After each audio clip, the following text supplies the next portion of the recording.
Truth is fighting for its life. Fraudsters exploit the vulnerable. Grifters weaponize lies for clicks. Facts do not support grievance. Transparency, because the truth is a message from the Adore Everlasting spectrum of love.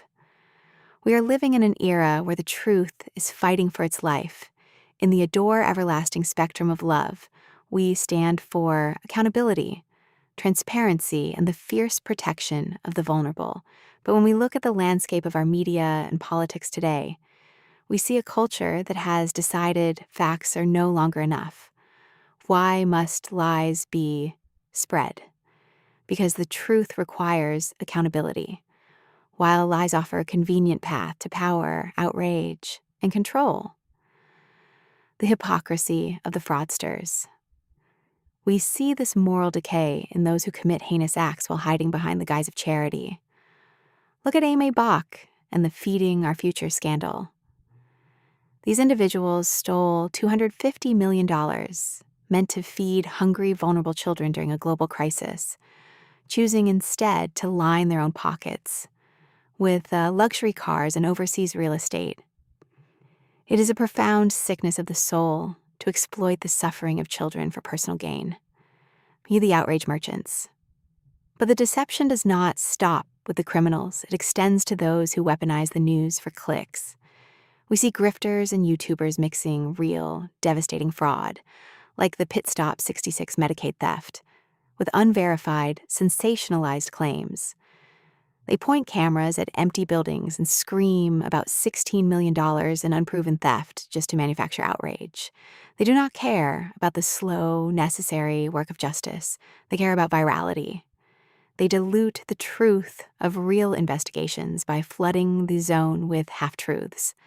To the Christian nationalists and MAGA movement, we must call out the political movements, specifically Christian nationalism and the MAGA ecosystem, that have built their foundation on this exact strategy. Why are facts not enough? Why the constant need to spread falsehoods about elections, public health, and marginalized communities? Because the facts do not support a narrative of grievance and supremacy. When the facts show that we are a diverse, evolving nation, fear is the only weapon left.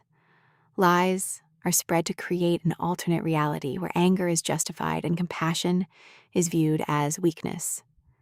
They drape themselves in the flag and the cross, yet abandon the fundamental tenets of the faith they claim to protect.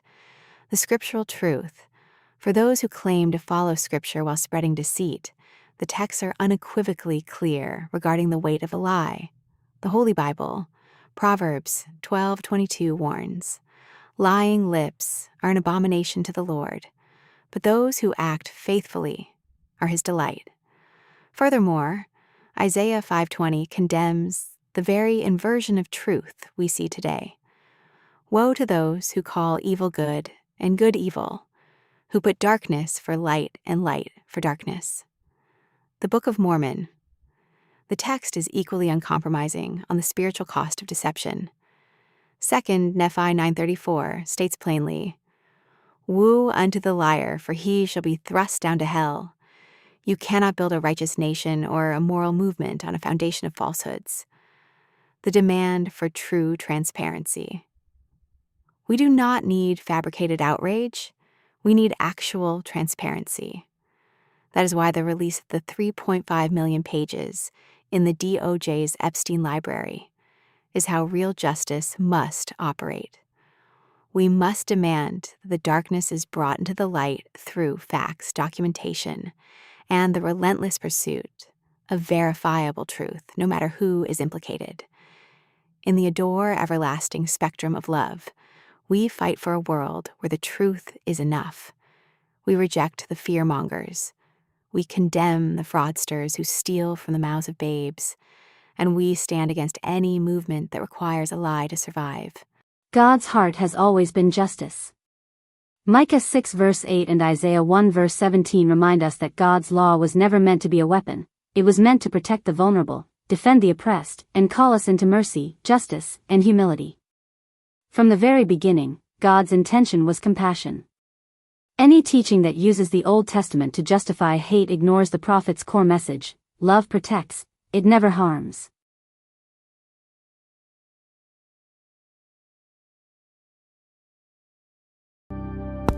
Jesus said, "Let him who is without sin cast the first stone."